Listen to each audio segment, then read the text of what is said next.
The B.S Report is a free-flowing conversation that occasionally touches on mature subjects. First of all, This is the B.S Report with Bill Simmons. it might be cool, I don't know. And if it's not, I don't care. The B.S Report with Bill Simmons. Bill Simmons works for ESPN. He's also named the sports guy, and he writes a comical sports column. He must be a popular dude. The B.S Report. It's got a real dirty sound, like a rusty steak knife cutting through a well-aged steak. Now. Here's Bill Simmons.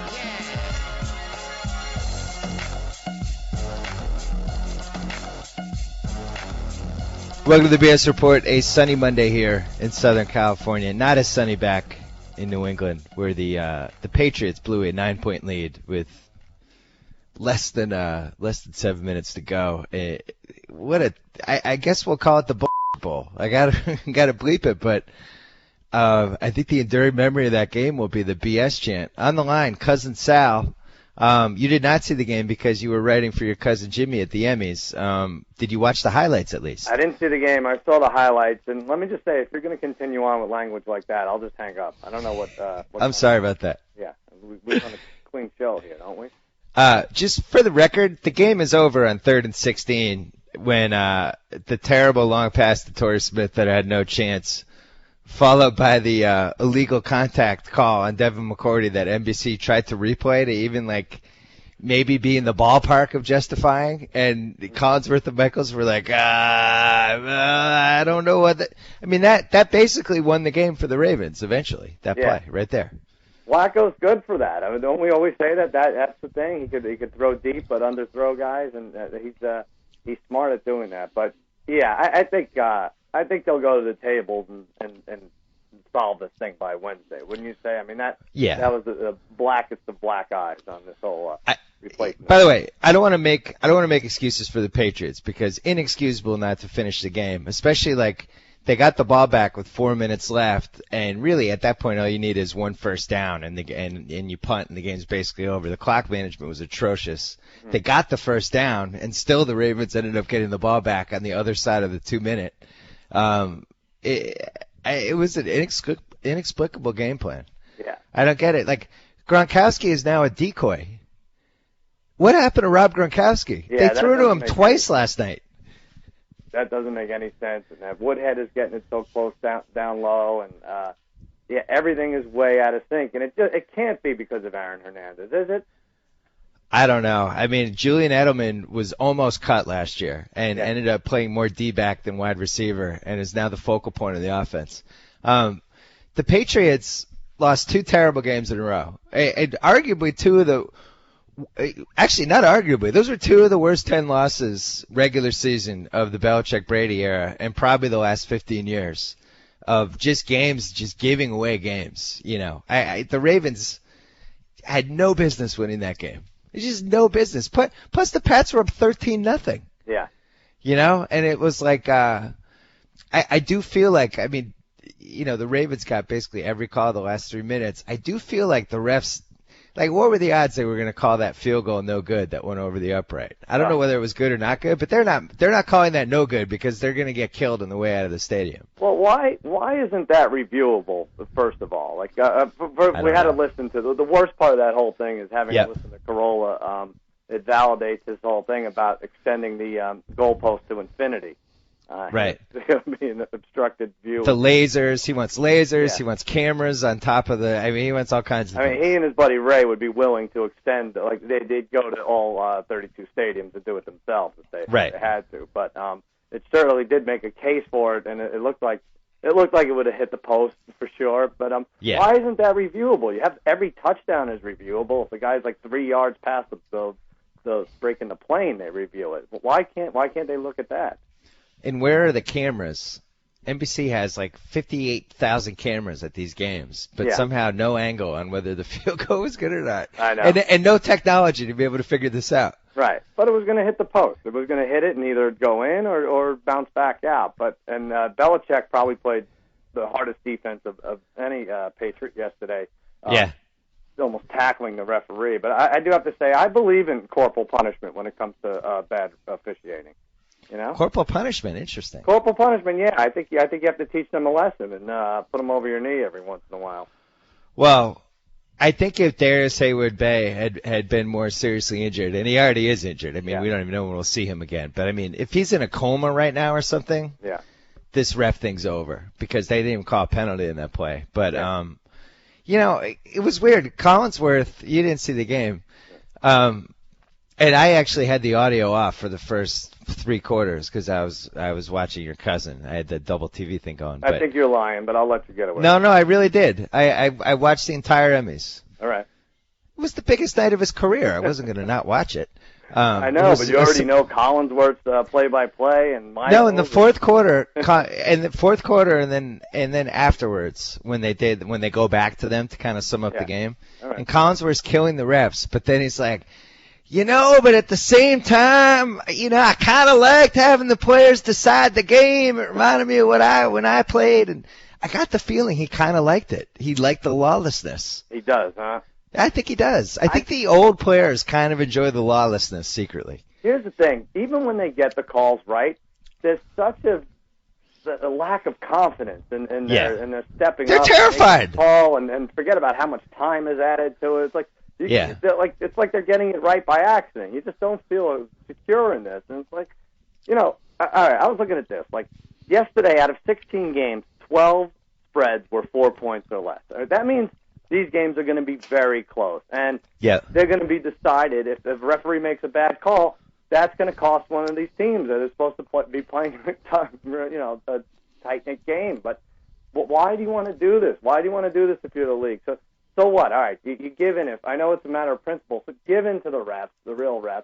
Make a bad business decision and add $1 to each jersey or whatever, and make that money back somehow, some other way. I mean, it's too many camera angles, there's too many cameras, too much to look at, too much scrutiny, and it's really, you know, it's a laughing stock at this point.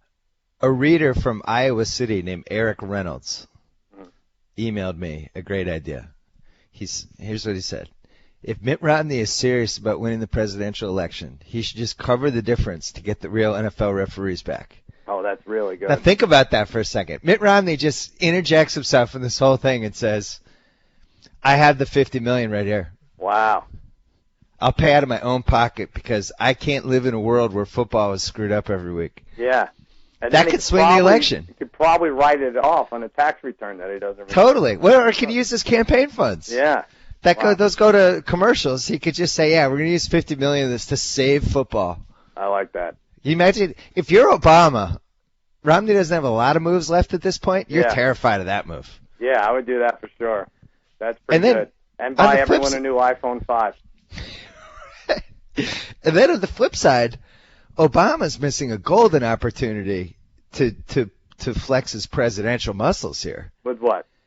Just be like, hey, you know, I don't know when his next press conference is or whatever, but do the thing where, I'm disgusted by these games. I can't believe what's happening. Yeah. I need to get on the phone with Roger Goodell and try to figure this out. This is an embarrassment. This is America's pastime now. Yeah. Baseball is not America's pastime anymore. Purposely insert his own Secret Service crew to officiate these games. And if they're not, up staring at the cheerleaders, it could actually work out.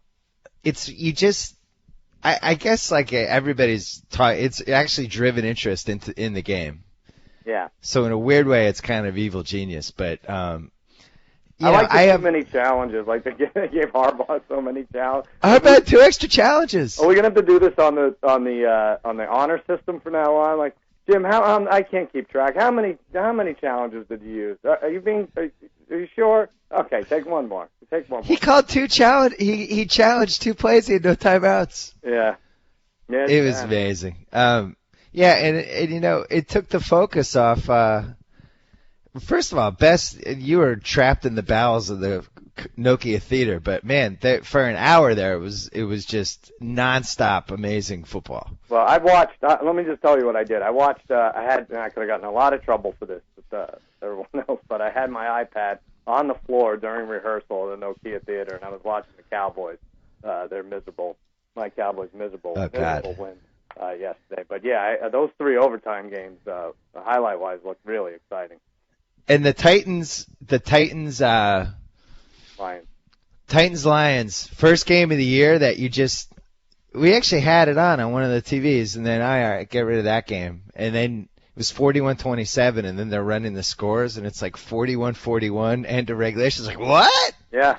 Just had no idea they even were in the ballpark of coming back in that game. And that's how Titus Young is going to catch a touchdown. It's going to have to be like that for everyone who drafted him 6 rounds too early. Right, tip play. Well, what about with the Hail Mary, speaking of? Maybe let's go back to just catching the ball if you're a defender, you know? Yeah. Just batting it away or batting it back or batting it forward doesn't seem to work. Just catch the ball. You're taught to catch the ball. It seems like the safest way to go. Listen, Sal, we have more important things to worry about, like extending the uprights to infinity. Oh, that's right. I know, our friend Carell has his own podcast, obviously, which is very popular. Yeah. He might do 3 straight podcasts. I was just going to say, 3 of the 5 hours this week are going to be devoted to become his mission. Everyone else cares about the refs. Carell is just 100% focused on the goalpost. Coffin corner and goalpost. I guess the biggest thing we learned in week 3, other than I think the Vikings might be, pretty good. They might be a borderline playoff team. They legitimately beat the Niners, but the Cards took care of business. Not a fluke anymore. The Seahawks have to feel good about that week 1 loss because the Cards have proven themselves to be good. The Pats doesn't seem like as much of an embarrassment to lose at home. I was just going to say, you get on your Patriots, but their last 2 losses maybe against the Super Bowl teams, Arizona and Baltimore. It could work out that way. The Cards are good.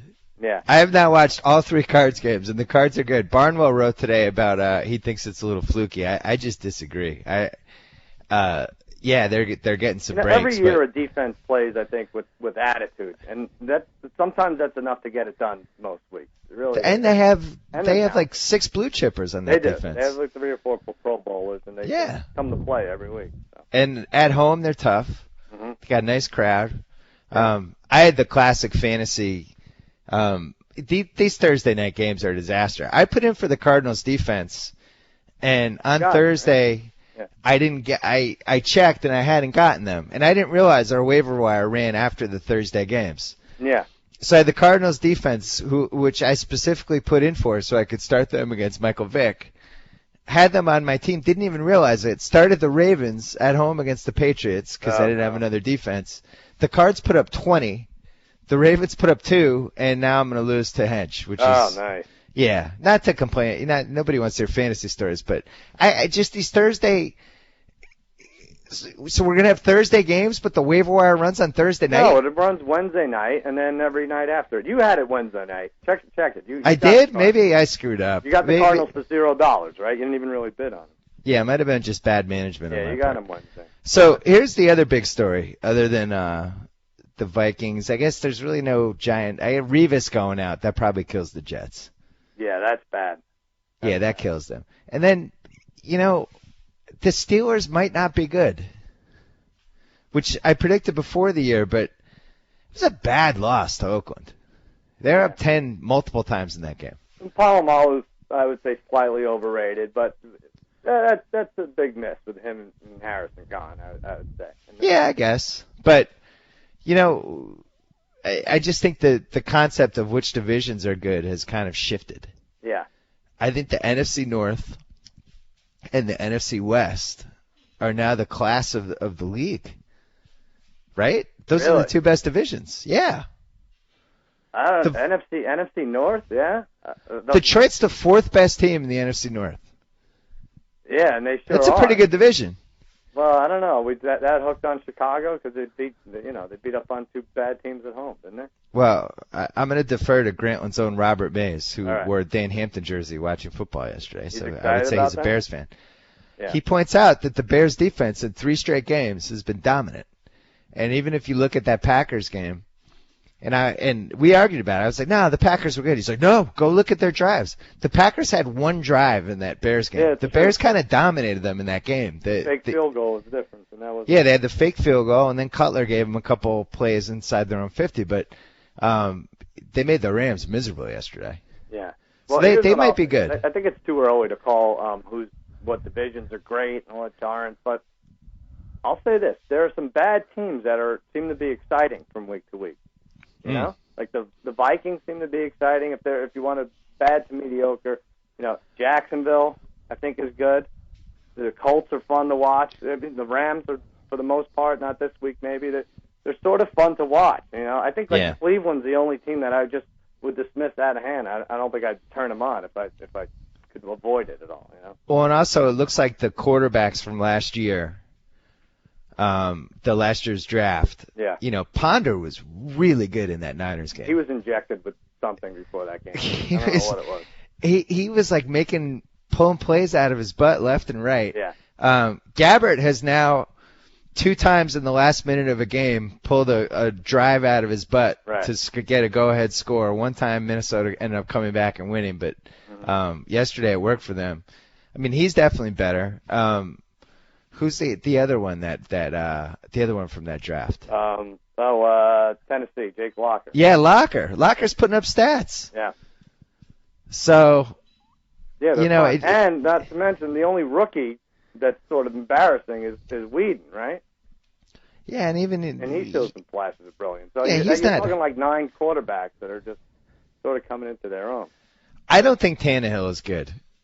I've seen enough of Tannehill to maybe be a little dubious about him ever turning. I like that he tries. I saw him going long and late fourth quarter and overtime. I like that he goes deep, and it's not just the same check down route every time. And also, Revis, I know he went out late, but I thought that was going to be a miserable game for him. Revis being in the lineup, cutting down half his field. I thought it was going to be, I was like, the Jets are going to be up 17-3, and that'll be it. But it does seem like in general, the quarterback play is a lot better this year. Yeah. Just because the last couple drafts, you've had these, we have 8, 9 rookie or second-year starters, and none of them are really that bad. Yeah. Except for Whedon.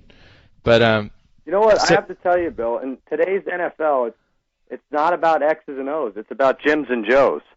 You must have the personnel to excel at this level. Wow. Are we on Monday Night Countdown right now? I heard some college analyst say that, and I'm like, oh, boy, I'm never going to let that go now. Here's the other thing. I'm so proud of myself. I had a losing record in my column this week, 7-8. Nice. Yet again, I've managed to contradict myself from what I said in a podcast. If you remember last week's podcast, the B.S. Report, heading into week 3, I talked about how the home teams were 19-11-2, and that there's no way that could probably continue, and we were due for a regression week. Well, we had the regression week, and of course I did not pick all the road teams. The home teams were 4-10-1 against the spread yesterday. The home teams were? Home teams Thursday and yesterday, so week 3, every game except for tonight's Seattle Green Bay game. Home teams were 4-10-1. The favorites were 3-11-1. Yeah, I have 11-4 for dogs. Yeah, and I had home dogs were 4-2 yesterday. Home dogs are 4-2. Yeah. So road dogs were 0-8. Right. I'm sorry. Yeah. Road. Home. Oh, whatever. Yeah. Home favorites were 0-8. The home favorites were 0-8? Oh, home favorites were 0-8. Home favorites were 0-8 against the spread. Yeah. Wow. I mean, a couple of them were stupid. Like the Ravens won, but they didn't cover. The Cowboys were up 9 with a minute left, and the Bucs did the classic kick the field goal to cover, but then they couldn't get the ball back. Right. Houston, I think, ended up being a favorite in that Denver game, but I know what you're saying, yeah. Yeah, no, I was including Houston. All right. I flipped it. Yeah, Houston, and somehow that almost became, it was 31-11, and all of a sudden the Broncos scored twice. They're trying to get the ball back. It was pretty crazy. Is that going to be Peyton's thing now, or he's like he's going to try to do it all in a comeback mode? Why are they so far behind? If you're a Broncos fan, I mean, like Peyton had a play yesterday, threw into triple coverage, bounced off Decker's hands, went up in the air, and right to the receiver behind him for the touchdown. Like, he's getting some luck, I would say. The Falcons dropped a couple picks last Monday. Mm-hmm. I don't think he looks good. And, Peter King was saying today, like, give it time. It's like, all right, well, the ball has just no zip at all.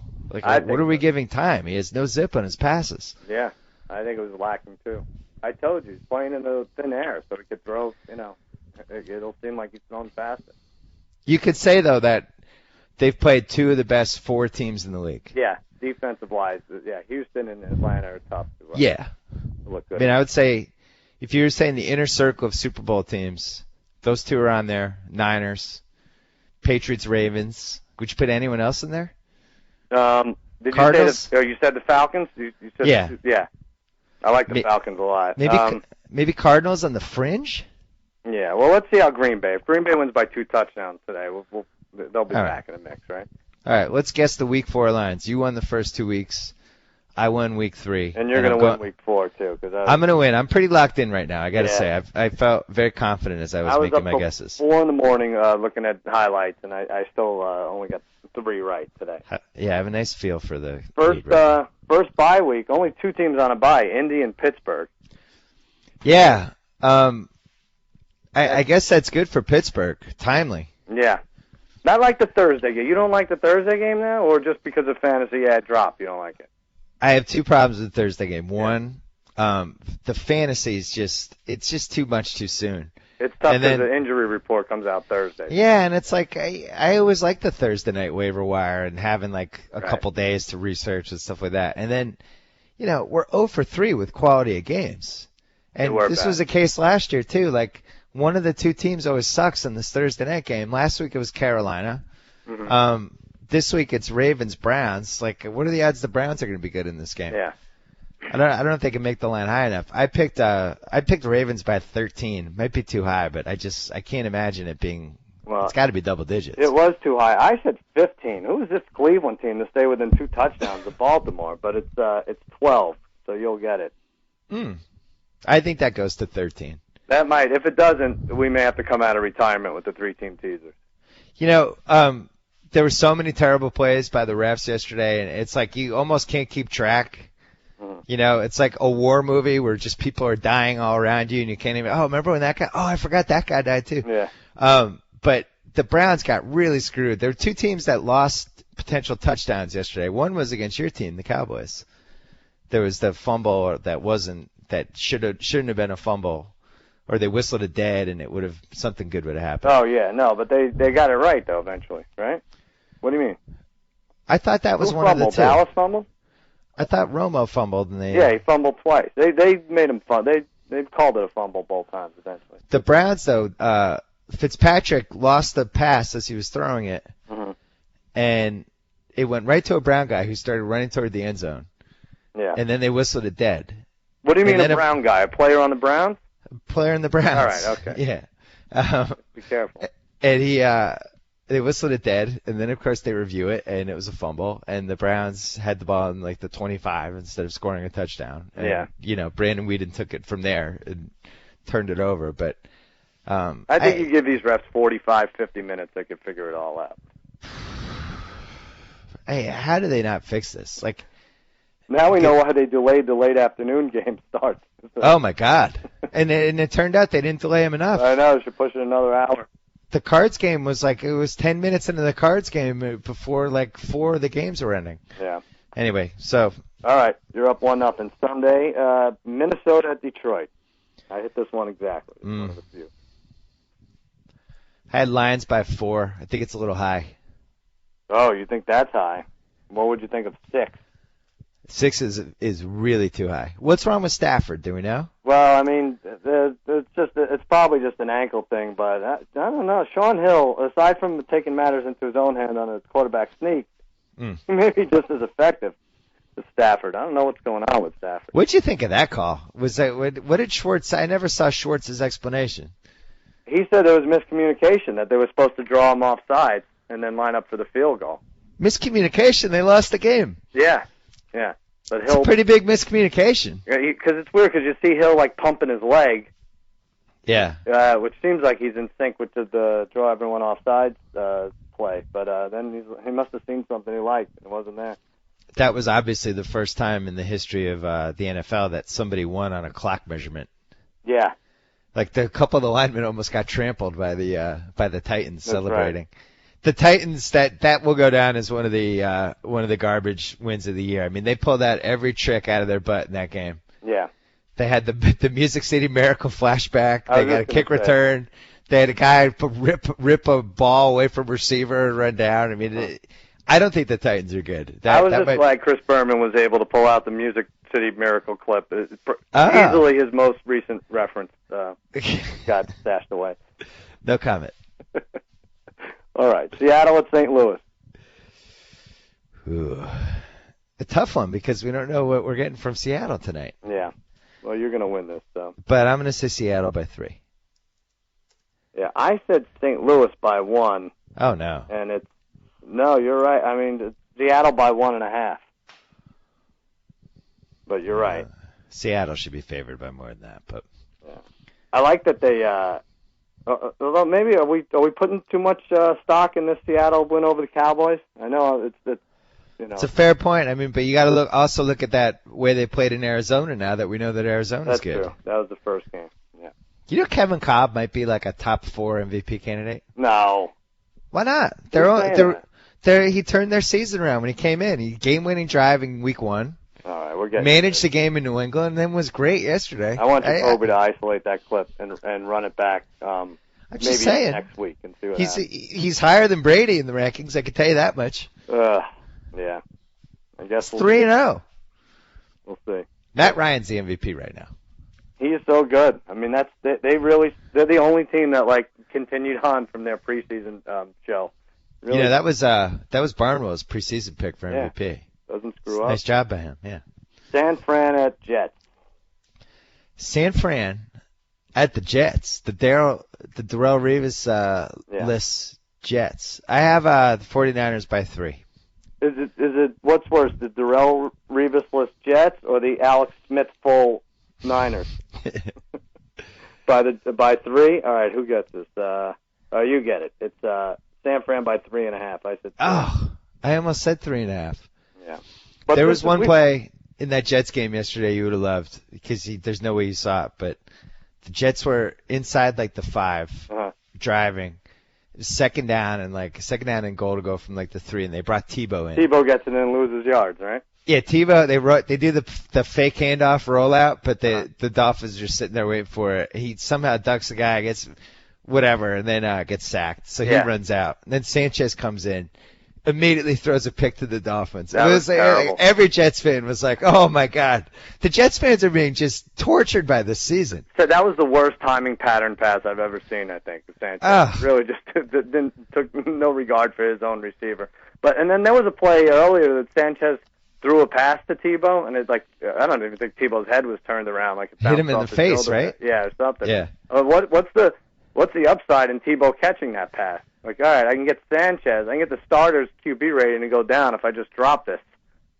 I do feel like I ran an email in the Picks mailbag 2 weeks ago about how this was the sequel to Fourth and God, the Tebow movie, the fake Disney Tebow movie, and you have to really start the season out terribly before the hero kind of, it's a sports sequel. It really is kind of hitting all the beats. Now Revis is out. Now we're headed toward the Sanchez concussion. Maybe he gives the thumbs up as he's getting carried off the field. Interesting. And Tebow comes in. But at this point, I would just play him. You think so? I think I would. They're 2-1, right? It's a really soft 2, though. Yeah. Well, really soft. We'll see. This Alex Smith, this is not a gimme game for the Niners. They have some. It's the same thing with them. We talk about as soon as Alex Smith goes down double digits, it's a problem. And you watch quarterbacks when they're down 10 points most of the game, which the Niners were yesterday to Minnesota. They end up with 50 attempts and over 400 yards. Alex Smith barely went over 200 yards when he was down double digits the whole game. We talked about this last week. There's some teams this year that are two different teams depending on whether they're trailing or they're winning. Yeah. And the Niners are definitely one of those teams. Although I will say it was 17-13. He brought them down. They scored. It seemed like, watching it just felt like, all right, well, now they're going to win by 3 and they'll have their scare. Mm-hmm. And then freaking Ponder was great yesterday. He was rolling left and spinning around and throwing. I think it's funny, he really does remind me of Rich Gannon. Which is weird because they had Rich Gannon, but a lot of the way he plays is very Gannon-y. Yeah. But man, they might be good. That might be a decent team. Could be all right. I don't know. We'll see the NFC North. I like when the Vikings I'll see are the good, NFC so. North and raise you an AFC West, I think. Wow, AFC West over NFC North? Maybe. San Diego at KC, speaking of the AFC West. Yeah, Norv did you knew the September rollover was coming. Oh, I just refuse to give up hope. I have Chargers favored by 3 in KC. I don't think Vegas believes in KC You're beating yet. me up here. I said Kansas City by 1. It's San Diego by 1.5. So you get it. Yeah, the bottom line is that the Chiefs were down by 18 inside their own 10. Charles busts off a 91-yarder. Mm-hmm. All of a sudden, the Saints got tight. The game was pretty much over. Yeah. Pretty hard to lose up 24-6 at home with 20 minutes left. Right. So I don't know if I'm going to believe in the Chiefs yet. Castle is it's all working out for him. When your running back can gain more yards on the ground than you can passing, that's just the fit he needs, I think. It's funny. Whitlock was tweeting yesterday about Castle trying to kill his receivers. Like, it really is true. Like, Dwayne Bowe, he's just got to be scared going into Sunday. Mm-hmm. Castle and Tannehill are the two guys that you just have to be terrified if you're a receiver. Yeah, they'll just throw it right over the middle. They'll lead you into 2 safeties. Yeah. Well, all right. Tennessee at Houston is next. I went high in this too. I had Texans by 13. Yeah, I was smart. I went way low. I'm in a tired stupor. I went 8, and it's 12. So you get that one. You're up 4-1. That goes to 13. I like Tennessee though. I mean, they scored 90 points yesterday, and Chris Johnson had 2 fantasy points. You know what? Locker is exciting. Yeah, he's a really good athlete. He makes plays that it's when he's running around. These guys will look bad against some teams with aggressive defenses and just studs up front, but a lot of these guys like Locker are going to be fun when they can run around and throw. I think Chris Johnson might be a write-off. Oh man! Remember when Larry Johnson? It took us like a year to realize he wasn't good anymore. Mm-hmm. I think Chris Johnson's like that. Probably. I just don't think he's good anymore. Priest Holmes did the same thing. Yeah, this was weird because of the style that he has. You shouldn't lose it the way he did, but he doesn't have it anymore. Yeah. Well, Bill, I mean, in today's NFL, it's not about X's and O's. It's about Jims and Joes. You must have the personnel to excel at this level. It's a great point. All right. Carolina at Atlanta. I went high in this one, too. 12. Oh, wow. All right, I'm going to win one. I said 8.5. 7.5. Carolina at Atlanta at 7.5? Yeah, that's a 2-team teaser game for you. Did they not watch Carolina last week? It's funny, with 3 weeks in, and Atlanta by far has the best defense in the division. I'm not trying to overreact to Atlanta. I just think that Carolina stinks. I mean, they had no pass rush. They have really no receivers other than Steve Smith. Mm-hmm. I don't know. I don't get that. Well, they couldn't block. 10-day rest maybe for Carolina. Is that what they're doing? Well, I guess you could say this is a nice wake-up call game for Cam Newton. Right. But I wrote about this on Fridays. 7-12 for his career now. Yeah. I mean, it was something ridiculous. After the first 6 games, I think, last year, I think he averaged like 180 yards passing or something.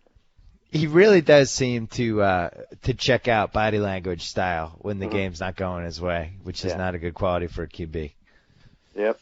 New England at Buffalo. Must win. I don't know about that. We have the easiest schedule in the league. We really could win 9 straight right now. No, I mean must win if they're gonna hit on my over 12.5 wins. Well, in that case, yes, it must win. God, I have 3.5. That's by 3.5. You're right.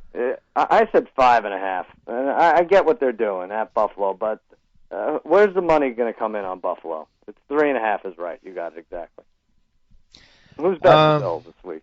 Well, let's look at the Bills. They lose a bad game to the Jets where everything goes wrong in the first half. Uh-huh. Next week they take care of business. The next week they take care of business. Who they beat? The Chiefs and then the Browns? They killed the Chiefs, who then beat the Saints. Mm-hmm. And then they went in Cleveland and beat the Browns. Yeah, I mean, the Browns suck, but it's still not a bad win. It's a hostile environment. Might have a little false confidence right now. My whole thing with that line is if Spiller doesn't play. Yeah. And if Tashard Choice is your third stringer, that's pretty good. But that's a sizable drop off. I mean, That's Spiller rough. and Fred Jackson were their whole offense. That is rough. Here's what I do. Don't they usually add 3 points to the home team or something? Don't they base it all right, the home team, everything else equal, will be favored by 3? Yes. Not if Belichick's staring at a third loss in a row. Add 7 to the spread there. I think that's sort of how you have to do it. I don't know what to believe in with Belichick anymore. I can't believe they lost yesterday. I know we haven't mentioned it in 20 minutes, but this Patriots team, they don't close anymore. No. This used to be the best closing team in the league. Have you heard anything about Hightower? After that first game, it seems like it's Jones and Hightower. Yeah. I didn't watch the game last night. But That was another terrible one last where Michael Oher just annihilated Jones on a hold. Yeah. Hog-tied him and then threw him down right as he was about to sack Flacco. No call. Then they show the replay, and Collinsworth and Michaels don't know what to say as usual because they didn't want to kill the refs for 4 straight hours. I got to get Al Michaels in the podcast. Get him up there. I feel like he'll be a little more candid in the podcast studio. You have 2 days before they settle the strike or the lockout before to get Al I don't Michaels. know. Do you really think they're going to settle this? Oh, I think so. Yeah. It's embarrassing, isn't it? I don't feel like they settle it until somebody gets seriously hurt. Yeah. I mean, they're not going to lose fans over it, but it's the public outcry, and for no reason to keep this going. I don't understand why the players aren't more upset about it and why they haven't threatened to sit out a quarter or something. Yeah. Or just not, boycott the next Sunday or do whatever they need to do. Ultimately, they're in control of this. Yeah. I think the Patriots did say that. They sat out the fourth quarter yesterday. That's too soon. All right. Late games, late afternoon, Cincinnati at Jacksonville. Hold on. What's the best game then? Early. Oh man. 49ers, Jets. 49ers, Jets. I'm taking perverse satisfaction every Jets game. I'm not talking any trash because my team's 1-2. Right. But I think this Sanchez-Tebow thing is hilarious. Yeah. It's really great, and I love it. I love every second of it. And when they play Tebow wide receiver, it's really one of the stupidest things that anybody's done. I mean, did anyone ask years. Ryan or Tannenbaum or any of these guys, the Jets organization, what's your best case scenario for this Tebow Sanchez thing? And then just laugh at their face when they tell you what it is? I mean, come on. What's your best case scenario for undermining your starting quarterback? Yeah. How is this going to play out? Oh, it's so stupid. Let me tell you, you don't maybe like the Thursday game, but it's nice to not have 8 Sunday games to jump around. There's 7 Sunday games, and when there are more buys, I think maybe there won't ever be fewer than 7. But I would like to see them staggered a little better. Even yesterday, there were only 4 late games, and of course the Chargers game was blacked out. You get too dizzy having to look at 7, 8 early games, and if the 2 go to overtime, it screws up your whole day. Meanwhile, they black out the Chargers game, but you can watch Red Zone. Anytime either team passes the 30, you can see it. Yeah. So you just put the Red Zone channel on. It's like you're subverting the blackout. So that's like a great boxing pay-per-view, and anytime the guy's up against the ropes, you could flash. Yeah, they show. It's so stupid. Yeah, you guys can't see this unless something good is happening, and then you can see it. Right. But we're going to show you. You're going to have to go to the stadium to see this game. Right. All right, Cincy at Jacksonville, late afternoon. I don't know what to make. Jacksonville, I think, is the team that I'm just going to get wrong every week for the rest of the season. The Bengals are interesting because they can move the ball. They're fun too. Lots of weapons. That guy Hawkins is a lot of fun to watch. Yeah, they have speed. They have decent running backs. Dalton's pretty good. I have them favored by 1.5 in Jacksonville. All right, I'm going to get you this one. It's 2, and I said 2. So. Oh. Finally win one, and it's 5-3 now. Maybe I'll make a comeback. I'm going to nail the rest of these, though. Miami at Arizona. Yeah. Wow, this was. I spent a lot of time looking at this one because the Cards are now in that classic situation of 2 weeks ago they were getting 13, And now they have to be favored by more than a touchdown in this game. I think they're going to be a little cautious. I'm going to say Cards by 7.5. All right, you do get it. I said 4.5. I went low. I thought it was too early to reward them so much, but it's 6.5. So you're a point off, and you get that one. God, I love that game. You're looking really hard at an Arizona-Atlanta two-team teaser right now. The Niners two-team teaser that I may or may not have been involved with yesterday might kind of ruin my incentive to tease more games. Oh, yeah? Although I will say the thought of Ryan Tannehill in Arizona against that defense is pretty damn enticing because I watched a lot of both of those teams yesterday. Right. And Bush is out. Bush being out, I don't know. That could.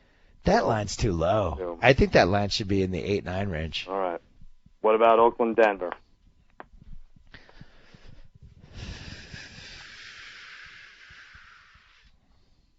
It's a tough one. Oh. I had this in the Vegas zone. 4.5. Denver by 4.5. I said 5, and it's 6. That's too much credit. I don't think Denver's very good. This is another thing, though. Manning looking at 3 losses in a row if he loses this.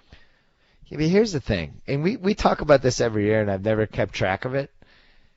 If you're falling behind, now the Broncos have fallen behind in 2 of their 3 games by 3 touchdowns, right?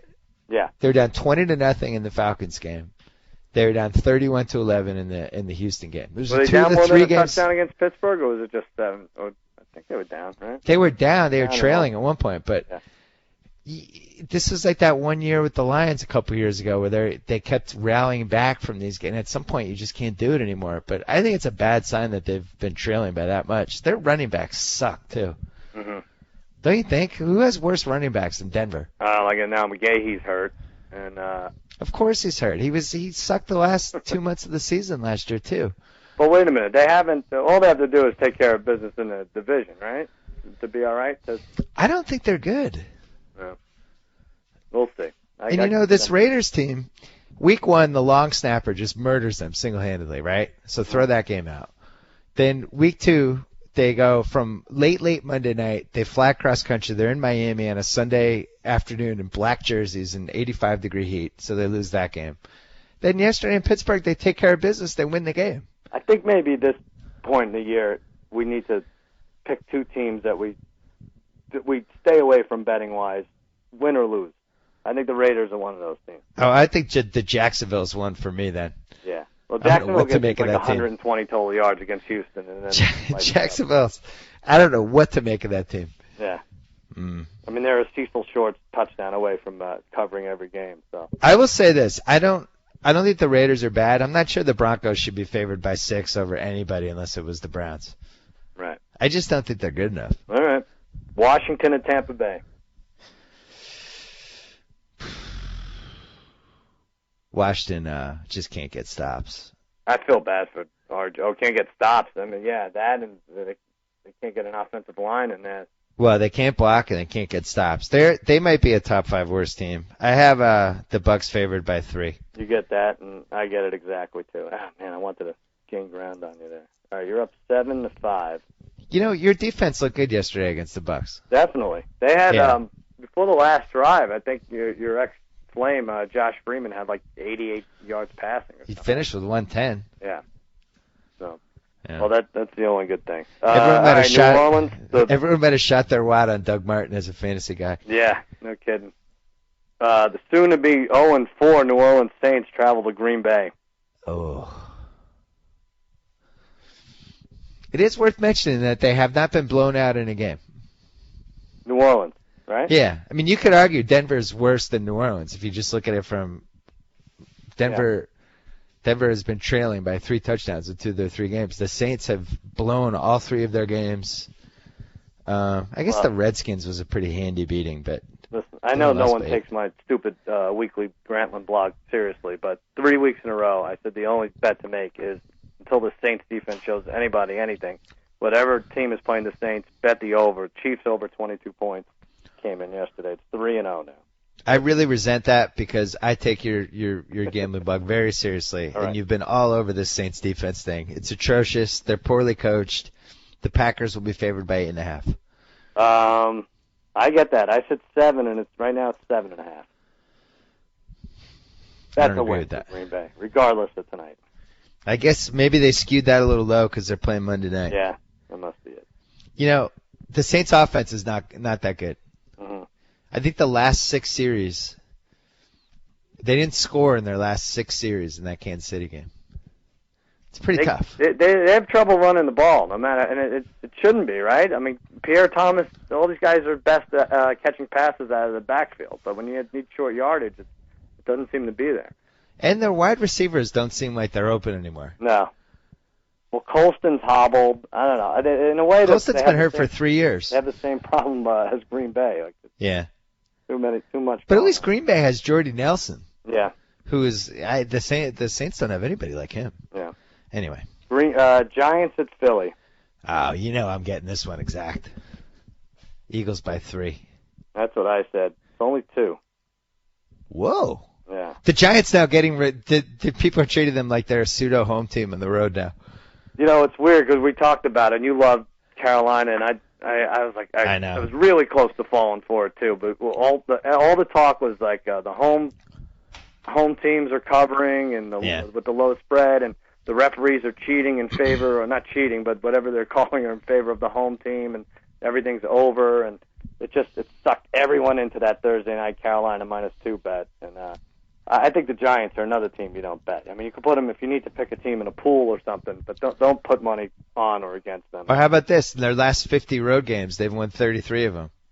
50? It's pretty good. They're 33-17 their last 50 road games. 50 is a lot. Well, that's back to Y.A. Tittle days, right? Nah, it's like the last 7 years. Yeah, 6-7 years, something like that. All right. I know. I hate them. Listen, what do you want me to say? My big mistake with that Carolina game was not realizing that Carolina wasn't good. I mean, even their wins last year, they just weren't good wins. Just teams that are tough in the trenches. It doesn't matter like what kind of injuries they have. Yeah, we were talking about that this weekend. If you lose your quarterback or your center, that's trouble.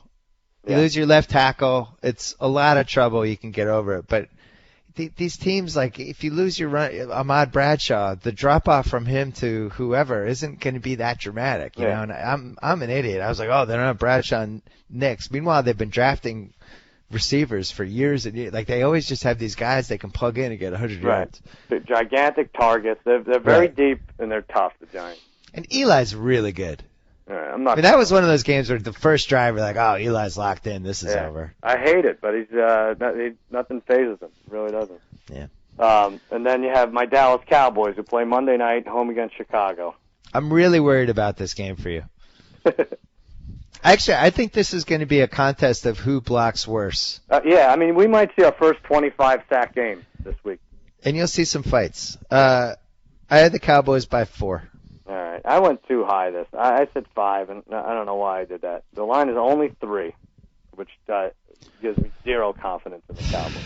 I would have said 3. I thought they'd get an extra point because of the whole Monday night thing. Yeah. They're almost better off playing this game on the road. I don't know why, but... Well, you'll be able to shut down Marshall, right. I think. You'll be able to come after Cutler. I mean, I don't know. We have our cornerback. Carr is playing. Our best safety. Church is out. We have to move everything around. I don't know what we're going to do here. It's that offensive line. When you have guys just not blocking, and Romo's just getting destroyed. He's getting killed. He took a hit so hard yesterday that Aikman said... Oh, come on. No, seriously. Aikman was doing the game, and Aikman was like, I've taken some hard hits in my day and blah, blah, blah, but that's as hard a hit as any I ever took. Yeah. I thought you were going to say Aikman felt it, or it was going to be a concussion. Oh, that Aikman got a concussion from the hit? That was possible. Yeah, I mean, that was a helmet-to-helmet, too, another one that wasn't called. And you just get nervous for your quarterback back there when it's that ugly. All right, so you win the week. You won like it's 2-2. 6 or something. What was your best Emmy story from last night? I like at the Emmy after party, about 2 in the morning, Aaron Paul... I go to congratulate him, from Breaking Bad, and I say, "You brought home the hardware, bitch!" And he fist pumped me. I said that to him, and he said, "Yeah, bitch." We're calling each other bitch. Great. That's excellent. You had fun, right? Yeah, It's a little post-Emmys party. There was some. It's funny to see all these people that are on TV shows you like, and they're just kind of dressed up and drinking. And then we're going to drop a couple names here. Kobe showed up, and you were smart enough. I'm like, come on, come over and meet Kobe. Not that I know him, but you were smart enough after writing thousands of horrible things about him not to go with me. You know why? Here's the real reason. I never want to meet somebody that I root against. Oh. And then find out they're like, oh, he's a nice guy. It's and then that's in the back of your head. Yeah, it's the opposite of not wanting to meet someone you adore, and then find out he's a jerk. Yeah. It's both. It's the reverse of when you met Emmitt Smith and you were devastated. Right. That he wasn't what you wanted him to be. And with Kobe, it's like if he's a nice guy, then it's like I'd rather keep the mystique where I think he's not a nice guy and I get to root against him. Yeah, I don't mind. I don't mind. What were we going to say? Yeah, he showed up. I don't think he even went to the Emmys. No, I don't think so either. And our Pats was there, smoking, doing crazy smoke tricks through his nose. Unbelievable. Yeah, I got to say, it was pretty clear that both of our wives would have taken our Pats into the bathroom. Yeah. What the hell? It's pretty weird to just know your spouse would commit adultery in 3 minutes. It is strange. It's a weird feeling to have, yeah. Just be like, oh, yeah, that guy could easily make out with my wife right now, and right in front of me I couldn't do anything. Like, well, let's see, he weighs 109 pounds. I don't think I can get down that low. And had a baseball hat. I will say, like, you could just see, like, that whole Kristen Stewart thing is just great. Not that he had trouble picking up women, but, man, now he's getting, like, the sympathy, too, It's like he can milk that for 10 years. Yeah, he needed that. That's what he needed like more ammo. Like he wasn't going to get enough women. He will never love again like that. Never find a woman like that again. I was hanging out with our friend Daniel. Yeah. Who's mad at me because I brought up George Clooney being on for 4 minutes on the first Jimmy Kimmel Live, and he doesn't think that's fair. Daniel and he produced the show. He thinks it was slander, but Mrs. Coach from Friday Night Lights came over, and they've apparently known each other for 20 years. Oh yeah, she goes to his kids' parties. Yeah, it was good. It was everything I wanted from Mrs. Coach. But then I don't watch Breaking Bad, but this seemed like a cool moment. Like you said, that Aaron Paul guy was there. Yeah. And Giancarlo. You're gonna watch Breaking Bad. I'm gonna watch it. I'm saving it. It's like a bottle of wine. 17 TVs away from you. I know. Watch Breaking Bad. So Giancarlo Esposito, who everybody loves on that show apparently, and I guess maybe he should have won. Either one of them should have won. Mm-hmm. And even during the Emmys, that guy felt bad. You could tell he was like, this guy was great. So then at the bar, they were kind of hanging out, and they were kind of having a moment, and it was, you could just tell that the Aaron Paul was telling him, like, man, thanks for blah, blah, blah. It was just kind of cool. Yeah. And I was like, I don't watch the show, but I was into it. Please watch the show. You can. Here's the thing. You have like 50 episodes to watch. You could watch like one a week, basically, and be caught up by the time they roll back next summer. Well, that's the thing. It's like, as far as I'm concerned, it's great that I haven't seen the show yet. I have this great show that I haven't watched I'm jealous, I know, but yeah, you're catch jealous up with the rest of us. Lena Dunham was great, I thought, and Jimmy. I'm biased because he pays me and we're related and all that stuff, but that's a tough job. I think Jimmy handled it well, and the hosting. Yeah, hosted the Emmys, and it gets harder. Like, did you notice, like, that last hour is just a killer with they run like 6 miniseries categories in a row, and it's just who do you know that watched more than one miniseries this year, and then take that and apply it to the Midwest and everywhere else. When I don't think anyone's watching miniseries. And also, what's the difference between a miniseries and Breaking Bad, which is on for like 8 episodes a season? Yeah, no, it's true. Hatfield McCoy's was on, like, it was like 4 parts for 8 hours. I think it's so that you can give the Kevin Costners and not have to lump them in with the guys who are going 4 and 5 series, 5 seasons. But no, it was good. I think what during the show, what was his demeanor like, Kimmel? I mean, he's crazy. I think he did a great job, and he's almost immediately looking on his phone for feedback. To the feedback, and most of it I think was good. But you can't win, because if you do the Ricky Gervais thing, you're an a-hole who just takes easy pot shots at people, and if you don't, you're too soft. Then you played it too safe. Right. But I think it was a fine. He did it well. He had a nice balance, and I was glad that he seemed calm, and his hair looked great. Hair looked really good. That's 50%. Hair looked really good. And the beginning bit, Lena Dunham was great, and you had her on in the summer, right? Yeah. I remember I took a piece of that podcast. Let me just. Oh no. Yeah. Welcome to the B.S Report. Partly cloudy Thursday. Not exactly sure why I ever mentioned the weather, since it's always the same here and depresses the out of everyone else. But with us this week, the incandescent star writer, director, actress from the hit series Girls, Lena Dunham. Lena, thank you for coming on the B.S Report. Thank you so much for having me. What an honor. Yeah, but Lena, yours is my favorite TV show on television. Forget about The Wire, Sopranos, Real World, Row Rules, Challenge 313. They could all suck an egg when compared to Girls. Thank you. And when you and your other barely post-pubescent friends get naked and eat German chocolate cake on the beach, I feel like a teenager all over again. Thank you. And I just want you to know, if I already didn't have a man crush on Russell Hustle and Bustle Man Muscle Wilson, you would be my gal. Thank you. And one more thing. What is the one thing you'd say to me right now if I promised to stop hitting on you like an awkward, pimply-faced 13-year-old? Thank you. Oh, okay. In that case, I'll stop now. Thank you. That was nice. Yeah, I don't know if people listen to you over the summer. That was good, man. If you put Russell Wilson and Lena Dunham in the same room, I'd be in a lot of trouble. You'd have to make a big decision. If they had a kid, I would kidnap it. Nice. She went nude for us in the bit. She really committed. Lena Dunham did, I know. Yeah. I don't think it takes a lot to get her to go nude. No, it might not. She was the only person I wanted to see last night. Yeah. And we would have reenacted the exact that would have been clip right? that you just played. Yeah, would have been me repeatedly thanking her. The cousin, promo some stuff. All right, Jimmy Kimmel Live tonight. Juliana Margulis, right? Jesse Tyler Margulis, yeah. Margulis. Something like that. She lost. Margulis. It doesn't really matter. Jesse Tyler Ferguson and the Killers are on. And later in the week, Kerry Washington, Keanu Reeves. You should come out for that. What? What day is that? I think it's tomorrow, Tuesday. Oh, my God. I'll check, yeah. Selena Gomez, Tony Bennett, and Green Day, although Billy Joe Armstrong, I guess, is going into rehab, so I don't know if they'll postpone it a day. You might need to have a backup band for that one. Yeah. Grantland on Friday. I told you Casey over 22 points. Longest touchdown in the Bears-Rams game, over 42 points. 3 winning weeks in a row. Throw some Your Majesties on James Jones, 12-1. Jordy Nelson, 7-1. First touchdown. That's it. The cousin. We will talk to you in a week. Thank you. Good times, Billy.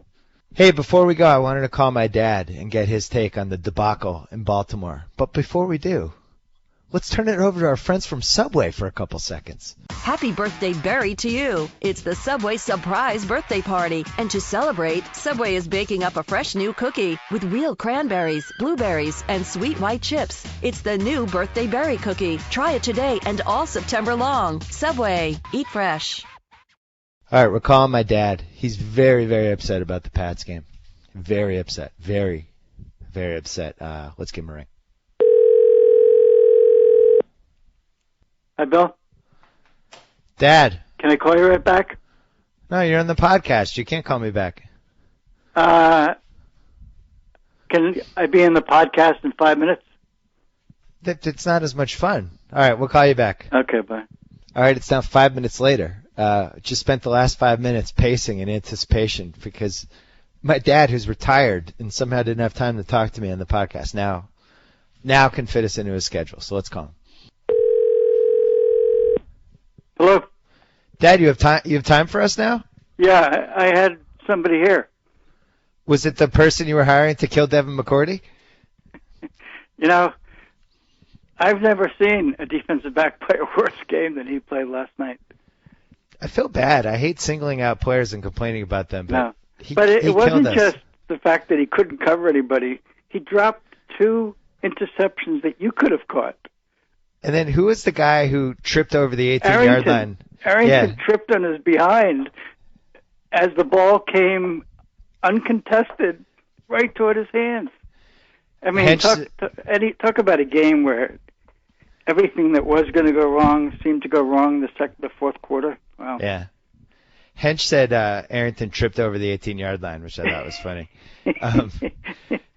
But I mean, it was 3rd and 16, and whatever that weird penalty they called him McCourty, and then they replayed it, and Collinsworth and Michaels couldn't even figure out what the penalty was. How many? That penalties? killed us. The game was over. I know. Well, there was one before that when we sacked the quarterback, Flacco, and they called that mysterious penalty on Spikes, which was within the 5-yard line rule.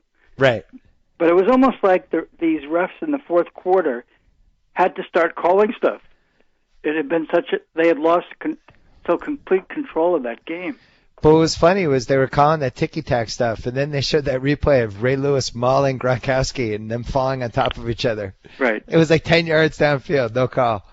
The one interesting thing was the announcers almost echoed what every New England fan was thinking on all these plays, that there was phantom calls or no calls against Baltimore. Yeah. But, the bottom line is both McCourty and Arrington were horrific. Just terrible. And the play calling was bad last 10 minutes. I mean, the refs blew the game, but the play calling was just as bad. The play calling was almost... I thought the first 3 quarters of play calling was pretty creative. Yeah. You get to the fourth quarter, and it's like McDaniels went in a shell. I mean, there was one series where we ran 2 plays in a row, first down, second down. And, it's just...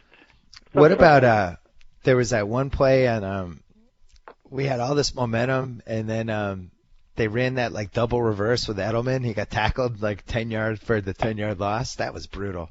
They were getting too cute. That play didn't bother me so much. That was a rookie defensive end.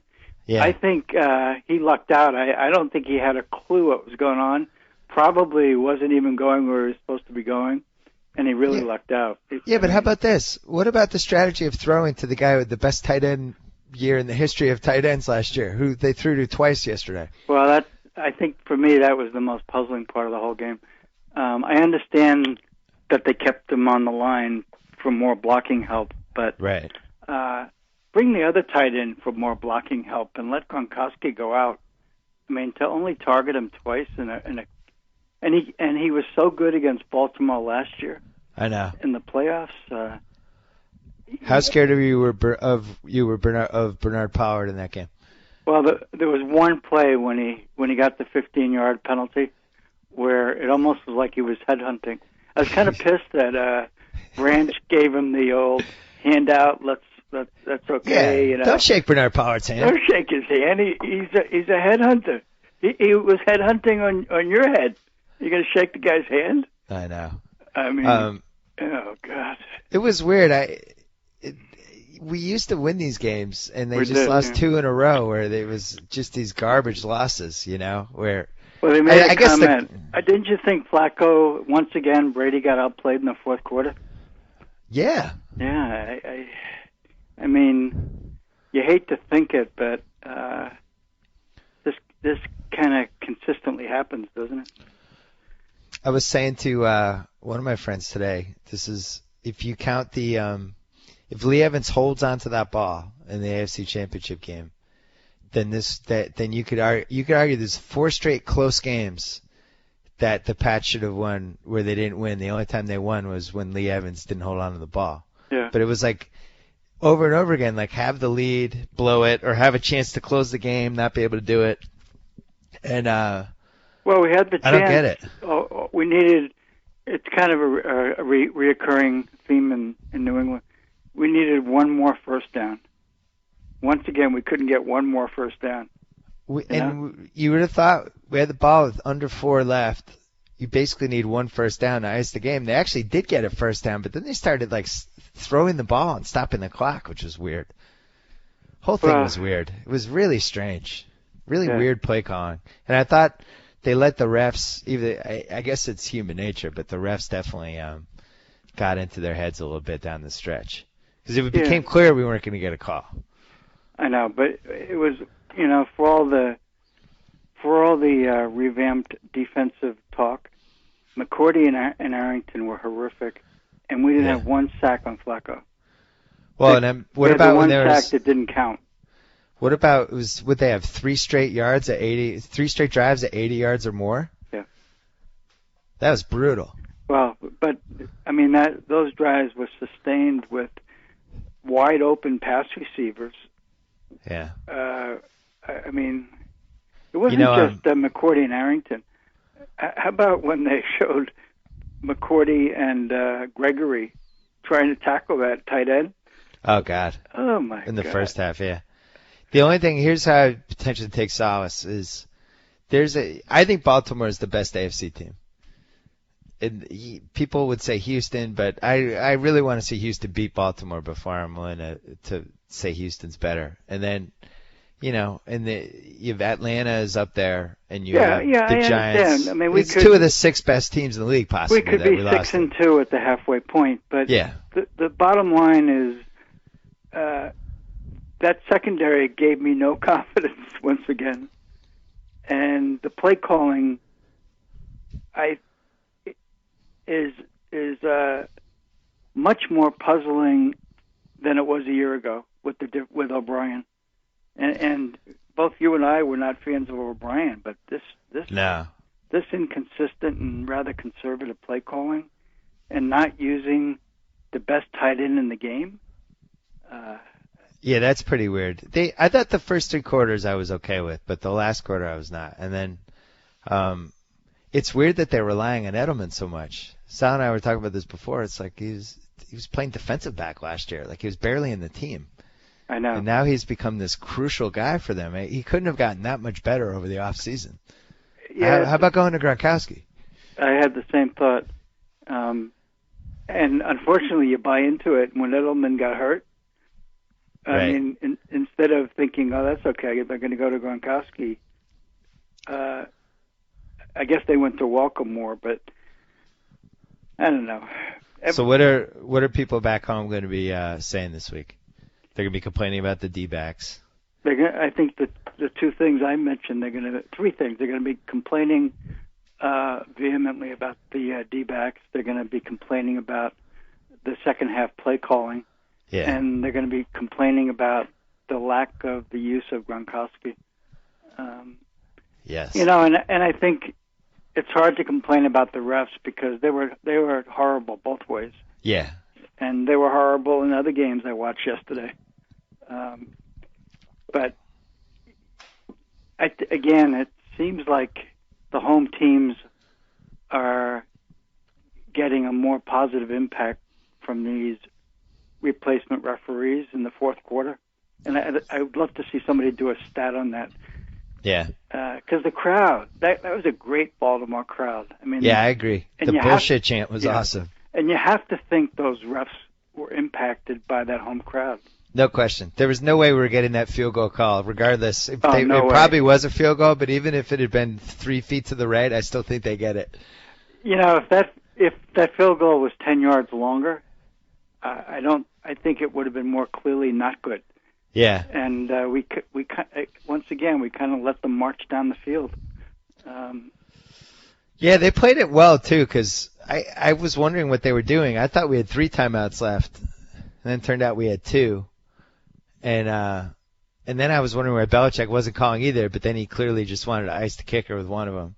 Right. But that guy, that was about as shaky as a winning kick as you're going to get. It really was. Even they had a good camera pan of the Baltimore sidelines.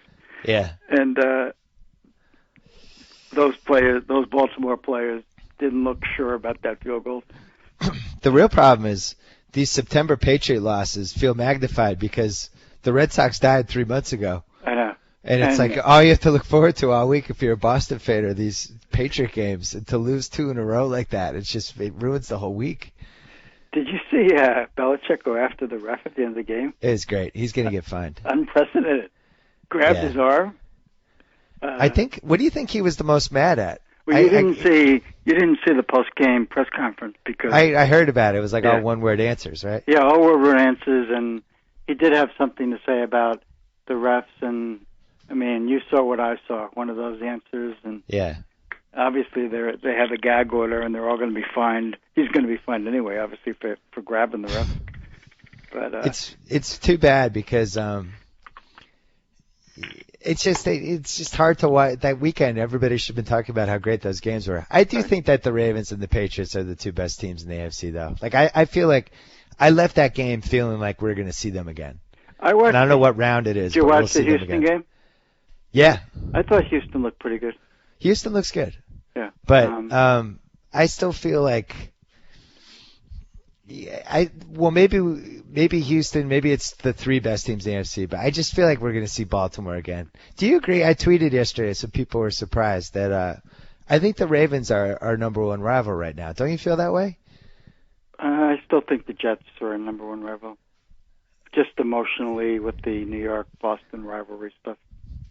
Certainly in terms of talent of teams, the talent level of Baltimore is a number one rival. But you're talking about from a fan perspective. I'm talking about like if I'm on the Patriots. Yeah, I'm talking. The Ravens are the team that I'm measuring myself by. Yeah, right in the AFC. If that's the case, and you go to they go to the tapes today and tomorrow, and they look at that defensive secondary.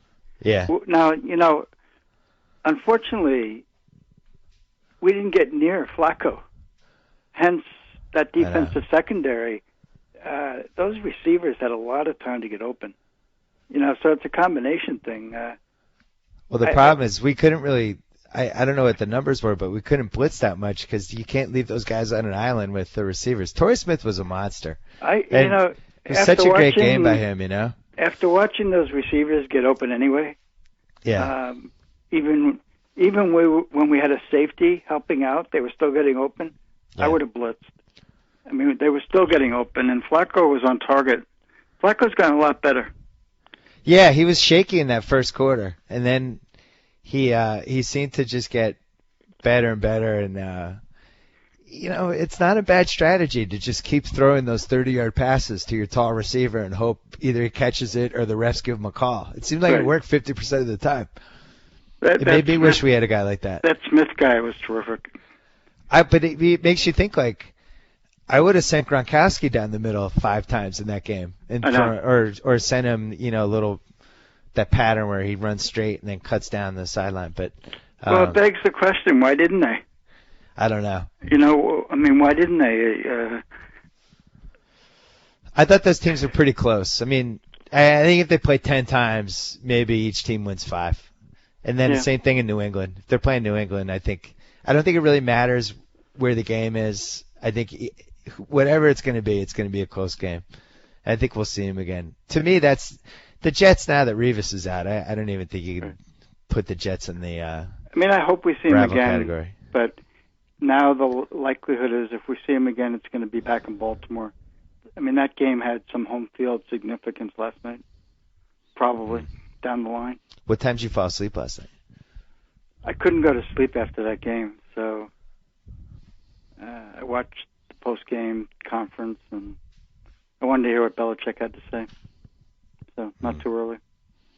It was a tough one. Yeah, it's always tough to lose those late Sunday night games down the East Coast. Next week, are we in Buffalo or are we home? Yeah, we're in Buffalo, given 3.5. So we have 3 straight away games? It's weird. Why? No, Arizona was home last week. Oh, Arizona was home. Okay. Yeah. It's still not an easy game. I'm not sure if Buffalo is half decent or not because, they took care of business against the Chiefs, but then they went to Cleveland. They took care, but those are 2 bad teams. It looks like. How about yesterday's games? My ZFL thing got killed. Oh, our Picks League, yeah. Well, all the underdogs covered. The underdogs were like 11-4. Yeah. So knew that was coming, but not this week. At some point it was going to correct. Yeah, it wasn't great. All right, I'm glad you're in better spirits. Well, did you read what Doc Rivers said today? No. He basically said, I think we have the best 4-guard rotation in basketball. Really? Yeah, it was a whole. It's on ESPN Boston right now. Chris Forsberg wrote it. Basically saying like it was probably time for Ray to go. It was the attitude of the column. It was interesting. Or I'm sorry, Jackie McMullen wrote it. It was basically saying Ray wasn't that happy. It was probably the right time for us to part ways, and I love the 4 guards we have, and they're I like the 4 guards we had. I think what they did, what could have been a disaster in terms of not replacing Ray Allen. Yeah. I don't know who said that Courtney Lee is a really good defensive player. He's really good, yeah. Yeah, I don't remember that part, but and actually, he killed us in that series. Remember in 2009? He was really good against us. Yeah, and he does shoot a good three from the corner. I'm genuinely excited for the Celtics season. People seem surprised when people ask me, and then I say I think there's 4 really good teams, and we're one of the 4 teams. And, right. No, I'm looking forward to it. It's the old story of injuries, first of all, and are you healthy in April? But I think it's going to be an enjoyable season. I'm looking forward to every game. You're looking forward to Darko. I can't wait till I get the text from you. Darko is going to have a game, and like the second week of the season, he's going to block 7 shots, and you're going to send me this 3 series text about, I'll tell you, this Darko, if he knows how to block shots, you're going to be all in on Darko. Well, I was a little more in until I read that email that you got from the guy from Minnesota. Yeah. Said that you're going to see one play that makes you think, wow. And then 7 or 8 plays that make you think, oh, no. Yeah, there was a reader in Minnesota, for people listening. The guy said there was he'll make one play that makes you not understand why he wasn't one of the 20 greatest players of all time, and then 12 other plays that make you realize, oh, yeah, that's why he's not. But, and basically they're replacing Stiesmer with Darko.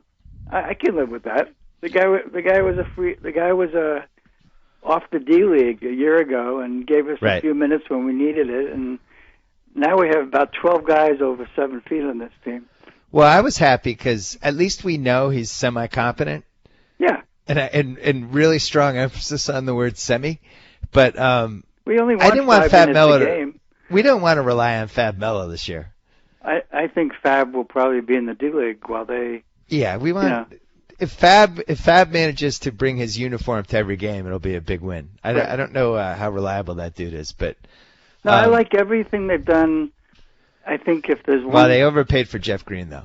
I don't know. If I see the Jeff Green. You hated Jeff Green. What are you talking about? Well, I'm talking 2 years later. If I see the Jeff Green that is a little more aggressive and assertive and goes to the basket and is cutting the way Bradley cuts, and then I see a different guy than just the guy standing out there shooting jump shots. So you sent me more scathing tweets or texts about Jeff Green than any Celtic in the last 5 years. I'm trying to have a fresh look at Jeff Green. I'm really excited for this team, and I'm excited for the season. I love the Miami thing. It's going to be awesome. Ray Allen being on Miami is just going to be great. Like, that rivalry was already great, and now it's going to go up a level. And then Dwight Howard, who has such a great history with us, and KG just lays into him every game. That goes to a whole other level. And the team for whom you're a season ticket holder. The LA Clippers. Has about 12 guys that are going to want minutes, by the way. I know. They did make the classic mistake of they signed too many guys. They did. Everybody's by January, I'd say March, they're all going to be ticked off because they're not getting enough minutes. I thought they had too many guys, and then they signed somebody else, and then they signed Matt Barnes. I forget who the other guy was, but when they did Matt Barnes, I was like, are you crazy? Yeah, I feel like the Celtics have the right amount of guys. Yeah, because, I do too. They have one, I told you the other day, one tiny little hole. I'm not sure who plays backup point guard, unless they're just going to throw Terry in there. Yeah, it seems like they're just going to have Terry and maybe Courtney Lee. I don't know. For me, the key, other than health, obviously, is whether Bradley comes all the way back, because you and I both loved him. Yeah. And Rondo loved playing with him. And they played so well together, and he was such a good defensive player. Like, he really did a job on Dwayne Wade that one game before he got hurt. I just hope he's not one of those guys that's chronically picking up a new injury. He's got 2 surgically repaired shoulders, and, that position, you're running through picks. Right. And, teams are going to be setting hard picks on him, hoping that they can knock him off his game. I'm so excited from the vantage point of view, because between Darko and Jared Sullinger, I think you're going to be all in early on both guys, and then it's probably going to be pretty funny after that. Sullinger will have one big game early. You'll get all excited. I think Sullinger is going to. I have him in my Rookie of the Year competition. Oh, wow. We'll see. Interesting. Yeah. Maybe you can come to Boston and see a game one time this year. Oh, I would be coming back. No Bruins, actually, though. The Lakers and Clippers kind of play in the same week. What do you mean? In Boston? Yeah. No Bruins, though, it looks like, for at least a couple months. No, but I know you're excited about this Bruins team. I am excited about the Bruins team, actually. I'm excited. I liked everything he did in terms of locking up the core players, but and actually, I don't mind if they start in January. It's such a long season. Yeah, I could tell you from my vantage point of being a Kings season ticket holder, you can sign me up for no preseason games and then a 58-game schedule. I'm totally fine with that. Yeah, it's like last year with the Celtics. It was great not having to pay for and go to preseason. And the problem is it really seems like it might be the whole season. Yeah. It's the word in the street is not good. Yeah, they're pretty far apart. They lost all their momentum, which is the crazy thing. I mean, I felt like they really had a lot of momentum last season. It's also hard to know who to believe. It seems like they were making more money. They had a TV contract. Yeah. Well, it's weird, like that Minnesota signs those two guys for like $200 million combined. Right. And then the league's saying that they need to have a lockout. I was like, why are your teams throwing around $200 million then? Well, for two players? The classic. The owners in none of these sports, the owners can't police themselves. Yeah, and so they use the lockout to police themselves. Yeah. But it also would have been, the whole Tim Thomas thing would have been an interesting subplot. I guess he's just out, but he counts against the cap somehow. No, but they're hoping to trade him to a team. You have to be at a certain level money-wise. Yeah. And there are teams that could take on his salary just to get to that level. You were also excited for the defenseman, Dougie. Yeah, I am. You were Dougie was going to play this year. Dougie Hamilton, is that his name? Yeah. Hey, you're excited for him. I am excited for him. But he might not play because there's going to be a lockout, so maybe you'll be excited for him in a year from now. I'm also worried that I don't have a lot of years left, and every time there's a lockout, it's kind of like checking off a season. I don't get to Oh. So. See, now we have to forward those sentiments to Gary Bettman. It is true. It is true. Well, we have the Celts, and hopefully we have the Pats. Right, we have 2 out of 4 sports. In the Red Sox, we don't have. My only consolation, well, first of all, you must know, I know these batting averages by heart. Yeah. Adrian Gonzalez is hitting .255. He's had 3 home runs since the trade. Yeah. Youkilis is hitting .230. The Dodger fans are teetering on Gonzalez now. It's pretty funny. I would imagine so, because there was a small article I read that they had hoped he'd be the next Valenzuela, but he's not that kind of guy. He has no enthusiasm when he plays. You were out on him before anyone else in Boston. I think I was. You were the first guy off the bandwagon. Yeah, I was.